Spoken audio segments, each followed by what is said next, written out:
So, but first I want to thank Dr. Johnsen for being our host, but also for what I've told you from day one, carrying the torch of the legacy of Iowa. A wonderful, wonderful quick story was the time we all had dinner together. It was your first year. Do you remember what year? No, well, but I remember talking about Chicago architecture. Yes, yes. Wow. Yes. It blew me away. You Yes. showed me the stuff and I said, this is phenomenal. Well, and you had, before you did the portrait. oh, way before, yeah. Yes. And Dr. Johnsen, we were at dinner, Debbie, and I think it was Dr. Margis, maybe, perhaps. Yeah. And he had this idea. Now here we are coming from the 80s, and he said we'll put computers in the operatories, and we're going to have this thing called a sim lab, and we're going to have monitors. And I thought, well, good luck with that. And I came, and it was beyond my expectations, and I venture to say beyond yours. And then came the $65 million renovation, so we owe you a great deal of thanks for that. I want to thank you for that.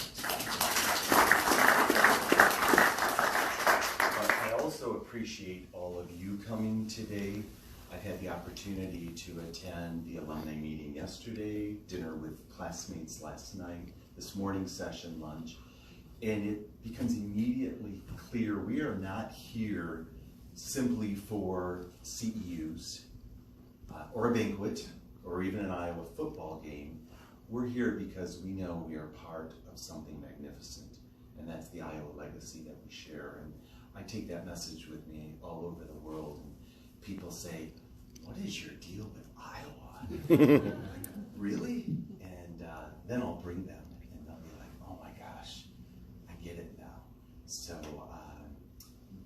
that's, besides the statistics of our education and all of that, which is part and parcel, part of the greatness, it's that you as a university and as the dean of the university instill that desire. You set the bar for that desire for us to be great, and that's a gift. So thank you again. Okay, so as you were saying, Dr. Johnsen, did you want to say a couple of words? Because you were what you were saying I was just going to start with. Oh, well, I wasn't going to, but never asked a dean to speak. You can stand here. I think some people are just an inspiration, and Nicolosi has been an inspiration in lots and lots of ways. You know. Oh, I'm sorry. What am I doing? Blocking there. Here, come back this way, and then you'll be lit. There you go. I'm going to be lit. Oh. I'll be lit tonight.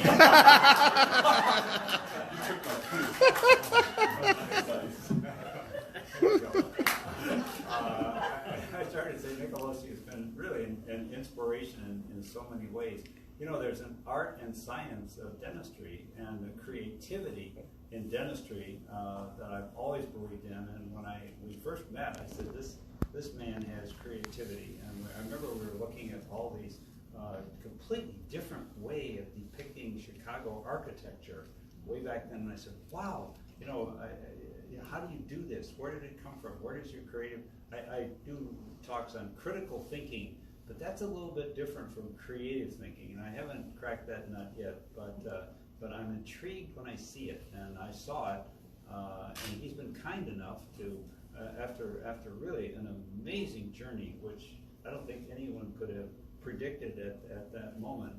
But here we are today, really celebrating that. I brought a book along of all of the, not all, but many of the portraits he's done of people that really have all been on the red carpet, and each one, I think he brings a certain humanity to each of those each of these people, even though they're quite famous, but they look like just regular, real people, you know, and he's gotten to know them on that really different level, and I think they have appreciated it, the way that this interaction has taken place. So I'm Speaking of which, yeah, there you go. We've also been blessed that several of the Iowa legends have stepped forth through the years when we've approached them to be a part of the Iowa dental legacy. And from Dan Gable, Coach Ferentz, and those I have donated to the Iowa State Dental Association for auction. And Ashton Kutcher did one. Brandon Routh, who was Superman from Norfolk, Norwalk, Iowa. My favorite is I did the portrait for the 100th anniversary in Winterset, Iowa, of the birth of John Wayne, and every single member of his family. There had to be something great about that man because they were all just lovely. So we have an example of the Dan Gable. I'd love to ask Dean to help me unveil it. And this is, if you've seen some of the artwork around the dental school, this is one that Coach Gable autographed as part of the collection, and we have it as part of our display today. So without further ado, I'd love you to take it in the corner. Yes. Okay. Yes. Ready? Yes. I think he wants a quick shot first.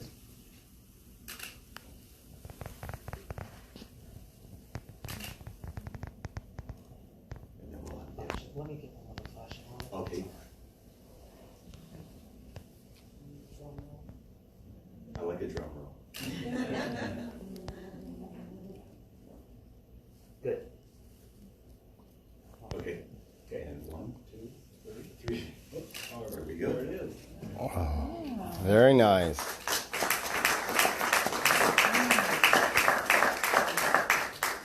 Dan Gable actually spoke in this auditorium to a group of faculty one time. He's one of the most intense people you can ever imagine, and he was talking with the faculty, and he was telling a story about. He said, "You know, I've been busy for the last 20 years or so, and I was reading that this one high school track athlete was threatening to break the 4-minute mile, and it hadn't been done in 20 years. And he said, I thought with the training and diet, and this would have happened several times. And he was telling this story about, and he said he had 2 events. And he said, I was coming around the last turn of the one race, and I looked over my shoulder, and there was no one there, and there was no one over my right shoulder, and I could see the sign, and I knew I had a chance to break 4 minutes. And he said I could go for it and risk an injury, or I could kind of hold back and save a little bit for the next race. And Gable just went nuts at that point, and the veins stood out on his neck. And he said he only had one choice. He had to go for the record. And we're all sitting there. And what was it? Did he win? He did not break, and Oh. Gable just couldn't forgive him. Very good story. Very good story. Thank you, Dean. That's great. Thank you. So as Dean Johnsen was saying, as many of you know, my big break came from Golden Girls. And she was really was my cheerleader. But that was right after I had started to do the architectural pieces in Chicago. And I really sincerely believe if you have one person that believes in your vision and believes in you, you can conquer any mountain. And I was fortunate enough to have Rue, and she kept rallying behind me, and I was a little bit nervous why this perfect stranger would get behind me. I said, I'm not going to sell my practice and become a dentist, become an artist. I'm a dentist. And she said, well, you can always fall back on that. For some reason, I listened. So here are some of the architectural pieces. This is in Dean Johnson's office, of course. And then these are some of the Chicago architectural pieces. House of Blues that were, and I think it was, you had an oral surgery meeting in Chicago that was canceled. So we're talking about serendipity intervention. This is the Hancock Wrigley building, and the lakefront from the vantage point of North Avenue Beach, which you had mentioned was your favorite view when you're doing your morning run into Marina Towers, of course. And that gave me Dr. Johnson's conviction and belief in my talent, gave me the audacity to go to Marshall Fields and say my work needs to be on display here. And so for many years they sold my artwork, and that was the impetus from that. Then I had gone and done an exhibit in Miami, and after the opening night, flew back to Chicago, and they called and said somebody wants to congratulate you, and it was Blanche. I mean, literally on the phone, sounded exactly like the character Rue McClanahan, and We had dinner together the first night until 3 in the morning, and she could tell me anything. And I actually introduced her to limoncello. She had never had a little liquor, yeah. But she was downing it faster than she realized. So by 3 in the morning, she said, "What time is it?" It was 5 to 3. I said, "It's 11:15." She said, "No, it's not." But through that, then I did the work for Hairspray, the musical. And then one of the cast members was friends with the actress Patricia Neal, who was in HUD, The Day the Earth Stood Still. And I'm very proud to say I raised $30,000 at the time to get your star on the Hollywood Walk of Fame. So they say it's a great honor, but you pay your own bill. So we raised the money through my artwork, and I'm very proud to have done that for Pat. And if you remember Robert Osborne from Turner Classic Movies, and this is the little boy from The Day the Earth Stood Still. But this portrait here was what put me on the radar of Entertainment Tonight. And the executive producer is probably one of the most powerful women in Hollywood, and when she calls, you respond. And so from that time, I've done the sets for the Emmys, the Golden Globes, the Academy Awards, Grammys, and Cannes Film Festival. And I remember telling Dr. Johnsen, and I do remember Penny Ryan, and I said, "I am going to do this for Entertainment Tonight. I need somebody to ride shotgun." So I did the first award show, and I coerced Penny to be my personal assistant. And this is backstage as we were setting up. She looks as terrified as I was. I just had like chutzpah. She had sheer terror. And then I said, "No, you can't do that. Follow me, act like you belong, and we'll get through this." And that's it. By that time, that took her confidence. She was like ready to go.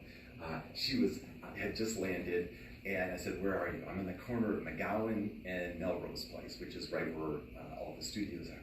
I said, "Well, I have a meeting. Do you want to come with me to Paramount Studios?" And she said, "Shut up." And I said, "Where I'll pick you up." "Who are we going to see?" I said, "Conan O'Brien." And she goes, "No way." So she would not let go of his portrait. This is the Shrine Auditorium. And that was our first experience. But she would not let go of that box. Now, see how confident she is here. So great night. And I even got a chance to meet my idol, Tony Bennett. And then this is the red carpet, and then these are all the portraits. If you ever see when the celebrities take down their portraits and sign them, those are all my pieces. Cute little thing. This is Ellen DeGeneres, and after she signed it, they were all auctioned that year for Prince Charles. It's called the Prince's Trust, which helps young people that got off to the wrong start in life, helps them to get a profession and a vocation. And so Ellen signed hers, walked away with it, and I had to say, "Excuse me, that doesn't belong to you." But it worked out well because I did a print and to get it on the show, so that was great. Which brings us back to Iowa. And some of the parallels, if you've seen this portrait around.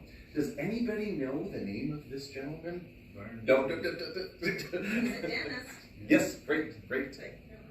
Is your brother and sister? No, they're not. No, Dr. McKeeby.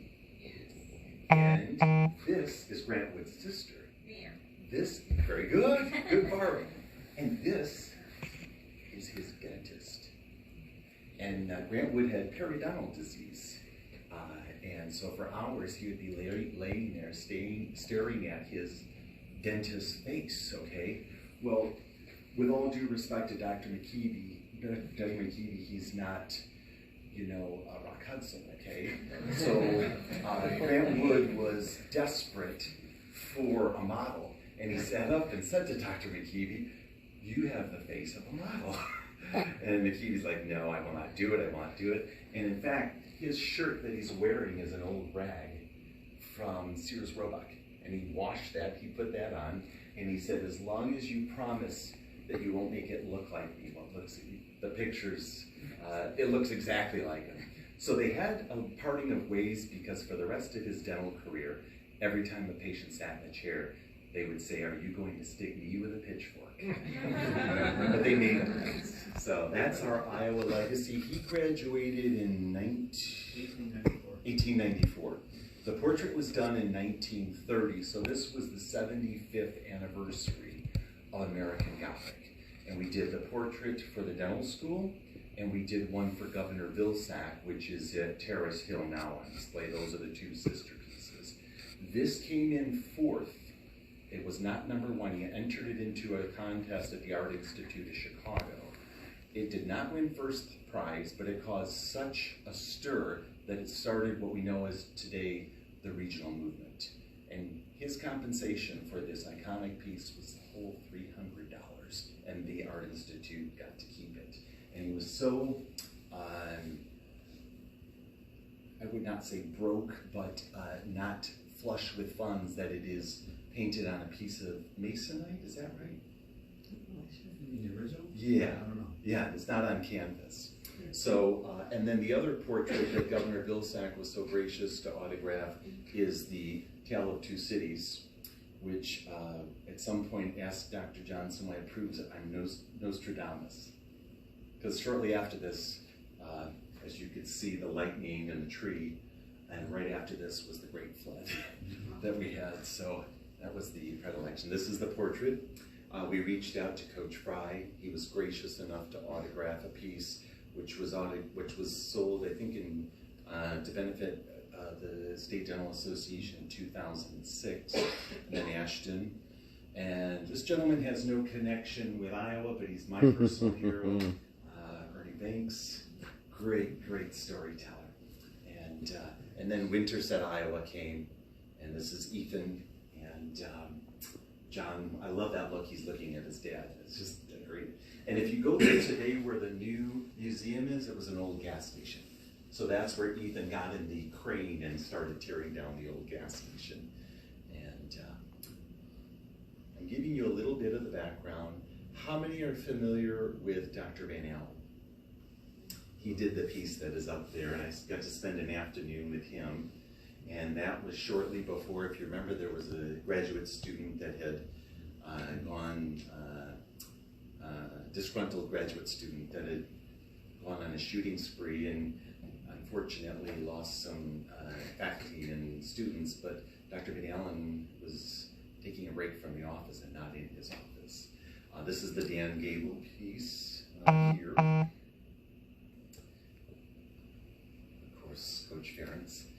I want to say one thing that impresses me more than any of his accomplishments is every single time we reached out to him on behalf of the dental school, it's been an unequivocal yes, and every single time, a few days later, I get a handwritten thank you note from him. That's a class guy, so I really appreciate that. And we signed it under the bust of Hayden Fry, rather poetic.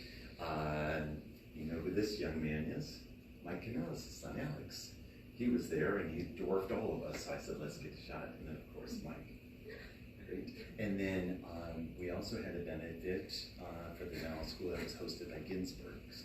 So they were gracious enough to host our exhibit. And do you remember Jeannie at the front desk for many, many years? She even came and did a little surprise. And she was here forever, I think. So for career highs, people say, aren't you nervous when you come in the presence of these different people, and how do you know what to say? And I know my lane. I don't have to impress them, they don't have to impress me. And humility and hard work, and I tell young people, under promise, over deliver, it's a winning combination. So I was very pleased that when I've done several of the United States Postal Commemoratives, and I talked Mayor Emanuel into naming September 21st Earth, Wind, and Fire Day in Chicago, you know, the song. And so I had met Verdeen through an event I was doing in Hollywood, and they came to Chicago, and we did the Earth, Wind, and Fire commemoratives as at Garfield Park Conservatory, and his wife Shelley, and a class act, And when the Arizona Dental Mission of Mercy was doing a fundraiser and they needed to raise proceeds, I reached out to Verdine and he said, "What can I do?" And he autographed a bass. And Brian drove all the way from Phoenix to Los Angeles to meet them and put it in the auction. And the top selling piece was the piece I did for the Chicago Bears 30th anniversary. This was for the Frank Sinatra Center for Abused Children. And that piece sold for $58,000. And that's Jim McMahon, of course, and Mrs. Sinatra, and me and Jacques. And then got to meet a few of her friends. And then we did, there's a lot of component of philanthropy that I'm able to do through the artwork. And so I was doing an event in Alaska, and by the way, she wrote the song Rocky, go fly now. That's why her necklace is a piano piece. But I had the opportunity with Brian, who took the picture, to work with Chief Justice Sandra Day O'Connor. And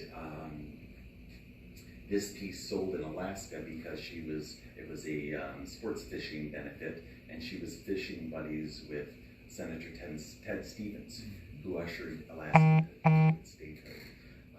Last highlight I have is I always find 100% of the time people that tell me, when you work with this person, it's going to be a nightmare. They're demanding, or this reputation. Those are always the people I get along with best. So I always try to make a note to say, don't believe what you're reading. When you meet somebody, you'll know what's in their heart. And so I was blessed to do the portrait of Michael Jackson when he was inducted into the Hall of Fame posthumously, and his father and I unveiled the portrait. And he could not have been a dapper dresser and a tough as nails guy, but we were very close up until just before his 90th birthday. We were planning his birthday party and he passed away. And just a couple more, and then this is at Caesars when Floyd Mayweather was inducted in the Hall of Fame. And what's this guy's name? Sugar Ray. Sugar Ray. And that's so a lot of these are pieces that either other people in the community see another celebrity has it. Unfortunately, it's just really all business and all, whether it's corporate, whether it's institution, academia, it's all relationships. And I even got approval by his dad. So I'm gonna zip by these. Did one for Tyson and Spinks. And a quick story. Spinks knocked out Muhammad Ali, and I got to be friendly with Muhammad Ali's daughter. These are Muhammad Ali's grandsons. And I told her about the piece, and so she signed it at the induction ceremony and wrote, "Still the greatest," because then he won his title back. Don't forget it. So that brings me to Alabama. As I had said, I did the portrait for Helen Keller for Tuscumbia, and then in 2010, I was approached by the Alabama Humanities Foundation to do a portrait commemorating the 50th anniversary of the book, which was 1960. The film was 1962. The portrait was done, and that began my introduction to Harper Lee.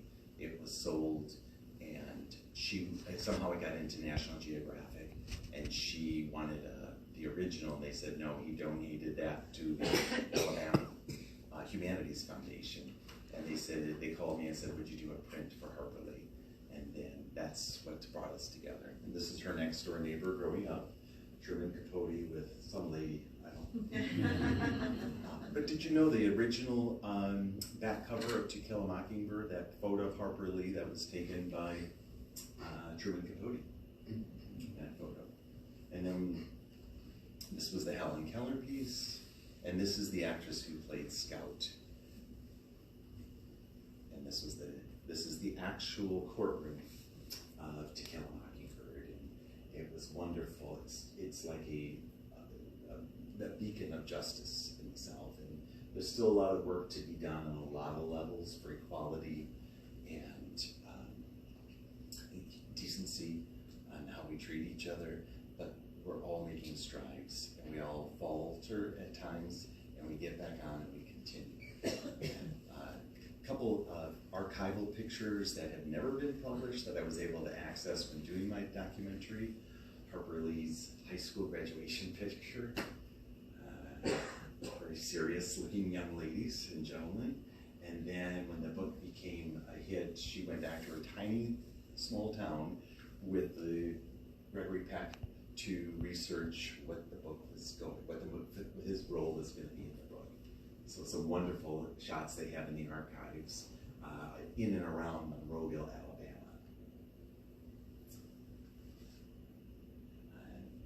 Last thing I want to touch on before the documentary is it is a fictional writing, but it is based on her experience in the South.